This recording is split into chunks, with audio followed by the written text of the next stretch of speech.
Jadi baik, saya Yudhistira Janganara sebagai pemateri pertama. Di sini saya akan menjelaskan tentang pengertian sistem pengendalian manajemen. Tujuan perusahaan adalah untuk memperoleh laba yang sebesar-besarnya, memakmurkan pemegang saham serta memakmurkan seluruh isi perusahaan termasuk karyawan. Yang demikian untuk mencapai terus salah satunya adalah melakukan pengendalian manajemen dalam perusahaan. Dalam pengendalian manajemen sebagai suatu sistem terdiri dari dua, yaitu ada yang pertama, struktur pengendalian manajemen. Terdiri dari unsur-unsur yang membentuk sistem pengendalian manajemen, yaitu ada struktur organisasi, pendelegasian wewenang, pusat pertanggungjawaban, pengukuran kinerja, dan sistem informasi dan komunikasi. Dan yang kedua ada proses pengendalian manajemen.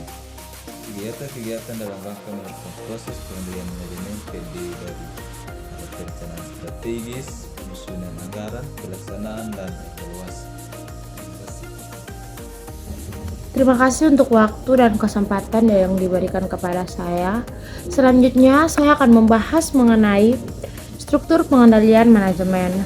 Dari struktur pengendalian manajemen ini terbagi atas 3 struktur. Yang pertama, ada struktur organisasi. Yang kedua, mengenai struktur pendelegasian wewenang. Dan yang ketiga, mengenai struktur pusat pertanggungjawaban. Saya akan menjelaskannya secara satu persatu, dimulai dari struktur organisasi. Jadi, struktur organisasi adalah sebagai salah satu bentuk pengendalian dalam manajemen. Ketika dalam perusahaan terdapat struktur organisasi yang jelas, maka akan mudah untuk memberikan tanggung jawab pada masing-masing jabatan yang ada dalam struktur organisasi tersebut. Contohnya ialah organisasi fungsional diciptakan oleh F.W. Taylor, yaitu suatu bentuk organisasi di mana kekuasaan pimpinan dilimpahkan kepada para pejabat yang memimpin satuan di bawahnya dalam satuan bidang bekerja tertentu. Struktur ini berawal dari konsep adanya pimpinan yang tidak mempunyai bawahan yang jelas, dan setiap atasan mempunyai wewenang memberi perintah kepada setiap bawahan sepanjang ada hubungannya dengan fungsi atasan tersebut. Ciri organisasi kecil ini di dalamnya terdapat kelompok-kelompok kerja staf ahli. Spesialisasi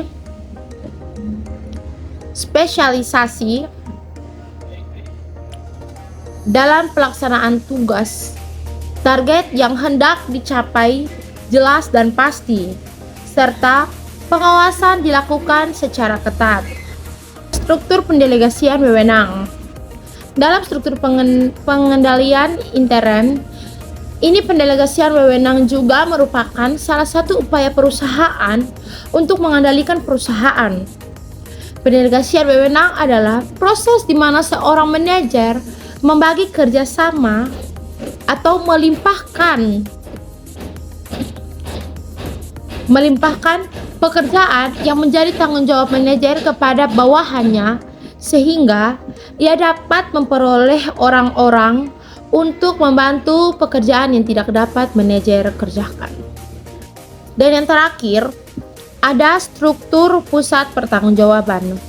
Jadi pusat pertanggungjawaban adalah unit organisasi yang dipimpin oleh seorang manajer yang diberi tanggung jawab untuk mengelola input menjadi output pada unit bisnisnya. Pengukuran kinerja manajer pusat bertanggungjawaban berdasarkan efektif atas dan efisiensi. Pengukuran kinerja pusat pertanggungjawaban berdasarkan pemakaian input dan menghasilkan output yang efisien dan efektif. Misalnya, pusat pertanggungjawaban A lebih efisien dibandingkan dengan pesaingnya. Efisien adalah rasio antara input dengan output, atau perbandingan antara input yang digunakan dengan hasil output. Pusat pertanggungjawaban A katakan lebih efisien dibandingkan pusat pertanggungjawaban B apabila menggunakan input lebih rendah dibandingkan dengan pusat pertanggungjawaban B untuk menghasilkan output yang sama, serta menggunakan input yang sama dengan yang digunakan pusat pertanggungjawaban B untuk menghasilkan output yang lebih banyak. Efisiensi dapat diukur dengan membandingkan antara biaya sesungguhnya dengan biaya standar, yaitu berapa biaya yang seharusnya terjadi untuk menghasilkan output yang ditetapkan.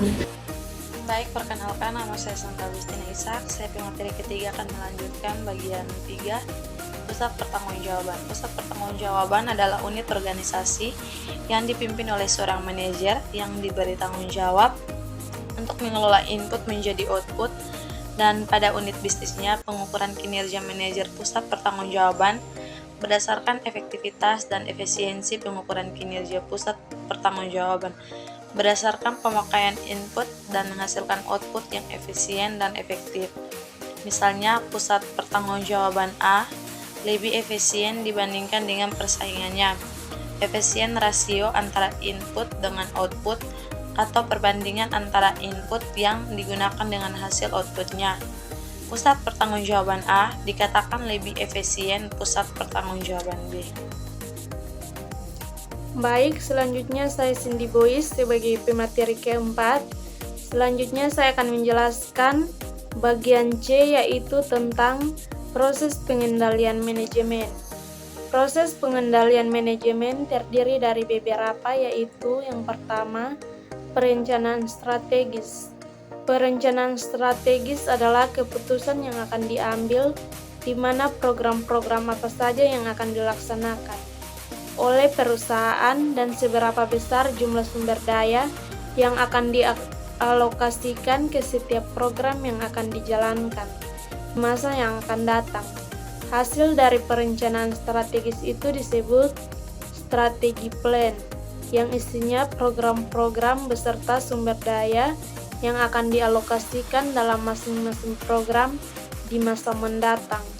Yang kedua yaitu penyusunan anggaran. Penyusunan anggaran adalah penyusunan rencana operasi keuangan yang mencakup perkiraan sumber pendapatan yang diharapkan dan pengeluaran yang diusulkan untuk membiayai dalam periode waktu tertentu. Yang ketiga yaitu pelaksanaan. Dalam bidang keuangan, pelaksanaan anggaran dari program-program yang sudah dibuat untuk mewujudkan tujuan perusahaan dengan mengacu anggaran yang sudah dibuat perusahaan dalam bentuk transaksi-transaksi yang harus dipertanggungjawabkan dengan membuat laporan pertanggungjawaban beserta bukti. Pelaksanaan juga dalam bentuk pelayanan dan program-program yang sudah ditetapkan perusahaan sebelumnya. Yang keempat yaitu evaluasi.